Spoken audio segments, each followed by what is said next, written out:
Hello everyone, welcome to my channel. I hope everyone is having a wonderful day. Before starting the video, please go ahead and hit the subscribe button and give this video a like up. It is frankly hard to believe that CM Punk has been gone from the WWE for more than 3 years now. He was an integral performer for years and was in many ways the bridge between fans, the brass, and this newish breed of independent wrestlers that have made their way to the WWE recently. Yet after a nasty divorce from the company, and some well-publicized podcasts, he's been able to follow some of his other passions and has stuck with the proclamation that he is done with pro wrestling.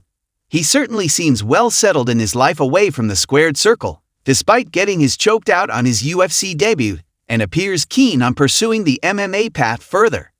Nevertheless, there has been some buzz, or faint hope from his die-hard fans, that his contempt for pro wrestling has softened slightly. This is apparently enough to leave certain wrestling fans watering for another pipe bomb from the Second City Savior. I'm not about to go down that rabbit hole until we hear something more substantive than acknowledging 1 or 2 wrestlers on Twitter. What I will do, however, is recklessly speculate on the possible timeline that could have occurred in an alternate dimension, where Punk had remained with the WWE through to the present day. The purpose is to throw out a potential storyline or two we would like to see Punk in if hell does freeze over, and he ever steps foot back in the WWE. Failing that, just consider this my 2 cents towards becoming a booker for the big show one day, and just have a laugh. Let's begin with the Royal Rumble aftermath in 2014, and the assumption that he would have locked horns with Triple H at WrestleMania XXX. Though Kane of all people had done a concussed Punk dirty and eliminated him from the match, this would surely have only been filler before the main course. The real-life animosity between Punk and H seemed apparent for years, even when the two were buddies on screen. If they'd brought up even a fraction of the resentment about the Kevin Nash debacle, for example, or taken turns on the mic about the other being a mere B-plus player compared to their standard as workers, this would have been fire. Daniel Bryan gets a significantly shorter end of the proverbial stick here, but the capacity was there on the card to divide the top belts up once again. Why would the Authority have put their champion and all their eggs into a chamber match with no help? Sticking the WWE title back on the red-headed stepchild of McMahon and Triple H might not be to everyone's liking, but they have some mania history, and it's better than Kane versus Bryan. Hell no indeed. I'm also going to take some liberties with the rest of the card while I'm here, by switching up the painfully mediocre Lesnar vs. Undertaker matchup. Roman Reigns, the prodigal son, gets an early crack at the Beast incarnate, whilst still tolerable in his role with the Shield. Having humbled the start of the relentless Roman push, we are left with the only closer capable of compensating for Bryan not being in the main event. The impact of John Cena beating the streak in the final match on the landmark 30th edition would still be ringing across the pro wrestling landscape today. Taker was obviously willing to do business in New Orleans, and Cena would be a more than worthy candidate. Crucially, off of this, the Cena train would have no choice but to embrace the reality of a situation that has been playing to adult fans for years. He's the biggest heel in the company. Over the course of the next year, the A+ company players are graced further by their perennial pushes, but this time the favoritism shown towards Cena, Orton, Sheamus, etc. is clearly evident in storyline as well as in their feuds against true fan favorites. Trying to keep Reigns' face in this scenario could be troublesome, although the presence of the perfect foil to the establishment in Punk would greatly help, as would keeping the Shield together. Given Bryan's injuries and Lesnar dropping out, for the time being, Punk and the Shield would still be the driving force of the show, but definitively the fan-backed parties against heel factions. The storyline of finally getting the Authority off-screen forever should do more for loyal fans than what really happened with Rollins breaking up the band and Lesnar being cheered for destroying their top face. Then comes WrestleMania at Levi's Stadium, which is all about getting rid of the brass permanently. I've allocated Bray Wyatt to Punk here because clearly getting him and the members of the Shield over is more important. Factored in is the punishment Punk had taken over the years, so he too has to slip into more of a part-time schedule. Heal up first, then we'll talk about the main event. Providing he would still be with us, I can imagine he'd be more inclined towards building the likes of Wyatt, Rollins, and more NXT alumni rather than the garbage booking he had in his final year with Brock and Ryback. Relatively soon after Mania, though, I would give him some serious time off, because in this wonderland Lesnar has taken off and is leaving a bloody trail in his wake. Instead of kicking into gear in the final 8 months of his deal as the WWE actually did, I would make sure Brock is signed on for another 3 years and do it properly from the off. No losing to Cena or inexplicably going 50-50 with Trips. Last gripe, he no longer exists in this universe. First, he squashes Taker's comeback attempt in empathetic fashion, then sends Bryan into retirement, goes on to halt Punk's charge for redemption, sends Cena packing to film TV, and takes the undisputed title from Reigns with as many suplexes as it takes for the fans to show him some sympathy. Royal Rumble 2016. Oh, what brilliance that show was! Is now much more interestingly poised with genuine anticipation as to who is going to main event with Brock at the biggest show ever. Countdown to No 30 and look in my eyes. What do you see? And it's clobbering time to close the show. Yes, after years of putting it off, the WWE is finally putting Punk in the closing spot at Mania. Lesnar needs an extraordinary showing to justify being a part-time champion, but Punk is more than capable of being the dance partner. Not only did Punk get the best match out of Lesnar in the first 3-year cycle, but Brock has now been built for a year as the top guy by both Heyman's declaration and dominant booking.